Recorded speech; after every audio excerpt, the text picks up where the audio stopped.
Just a quick warning before this video. I'm discussing very unpleasant topics in a very matter-of-fact fashion, because sometimes you just gotta work through things. I've been asking myself, is Mexico safe? And in particular, are Mexico border towns with the United States safe? And a lot of people ask this question. You can find YouTube videos on it, including from people who live in Mexico. And often they'll say, yes, I feel safe where I live.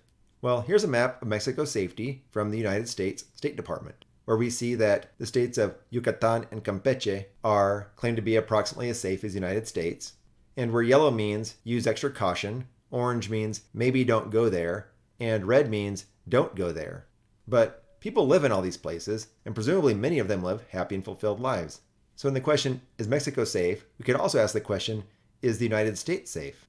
Wikipedia has a list of the cities with the highest homicide rate, of cities over 300,000 people, where the top 5 cities are all in Mexico. Number 1 being Tijuana at 134 murders per 100,000 people per year, or maybe about 0.1%. And the top US city is St. Louis with 64 murders per 100,000 people per year, or about half that of Tijuana. Baltimore comes in at 11, a bit below St. Louis. And I've been to both St. Louis and Baltimore, and I felt perfectly safe with what I was doing while I was there, even though they're sort of in the ballpark of these Mexican cities. And as I mentioned, I'm particularly interested in border towns. And I've become enamored with this 1880s map of Papagueria, or the land where the Tohono O'odham people live. And it's not entirely accurate in terms of locations of things, but here's Tucson where I live, and here's a town called Caborca that I'm especially interested in at the moment. Sometimes it's called the Pearl of the Desert. And here's a view of the same area in Google Maps today, and here's Caborca. Now, the US State Department can also give you specific details on particular states, such as the Mexican state of Sonora, which is opposite the US state of Arizona. They can also give you advice on particular towns, where or where not to use taxis, or what kind of strategies you might use to find a safe taxi, or so on. And I have no idea how accurate the State Department information is, but they claim to keep it up to date. They can also give you generalized instructions on what to do about traveling to high-risk areas. Meanwhile, back to Caborca, I watched this video from Alejandro Corrales Felix, and he visited people in town, outside of town, historical locations, but didn't discuss crime at all. He was just having a good time talking to the people there. And one of the things I learned about in this video was an annual parade they have in Caborca each year on April 6th. Here's some video from the parade last year in 2022. And I do want to discuss more about why they have this parade each year. It's a complicated topic that I hope to get to in the future. But meanwhile, concerning the safety here, most of these comments here, which seem to be from Mexican citizens, are complaining about safety in Caborca, blaming people like the mayor, the governor, and so on. Perhaps it was motivated to some extent by this attack by armed assailants in Caborca less than 2 months before the parade last year.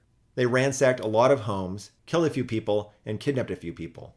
And if you look through the news headlines, there's a lot of violent crime and murders that happen in Caborca every year. And a lot of news articles will point to this site, El Crimen, or The Crime. And again, I don't know the accuracy of the data here, but they say Caborca has the 8th highest murder rate of any municipality in Mexico, at 140 murders per 100,000 people per year, which is close to the same as the city of Tijuana. Tijuana itself is further down this list at about 100 per 100,000. Presumably referring to the municipality as a whole and not just the city itself. Sonora itself clocks in here at the 5th highest murder rate of all Mexican states, at about 56 murders per 100,000, which is a little bit less than Baltimore. And here we can see the city of Caborca itself versus the full municipality, and maybe the murder rate is higher in the city itself. Meanwhile, if you've heard of Rocky Point, that's up here to the northwest. But to put these numbers in further perspective, here's a plot of age at cancer diagnosis in the United States. And I'm not 50 yet, but I'll be there sometime soonish. And we see here for the 50 to 54 range that cancer diagnosis rates are over 500 per 100,000 per year. In other words, over 0.5% chance of getting diagnosed with cancer at age 50, for example. And this is a substantially higher number than the murder rate of the municipality of Caborca. Of course, not everybody dies from cancer, and these numbers also include the higher risk people. So for example, light drinking can give a 30% increase in your chance of being diagnosed with cancer in your esophagus, or heavy drinking is a 5 times increase. Just like certain kinds of behaviors of where, when, and what you do in a city might impact your safety in such a city. But to cut even more to the chase, this is a table of death rates from the US Social Security Administration.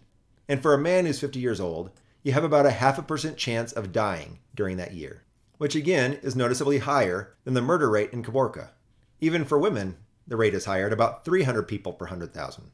And these death rates, of course, include all kinds of risk factors, but that number keeps going up the older you get, to numbers that are substantially higher than murder rates in the most dangerous of Mexican cities. And this perhaps helps us understand why and how people continue to live in these cities that are definitely among dangerous cities in the world. And all of us, you and I, need to figure out what kind of risks we're willing to take in our life.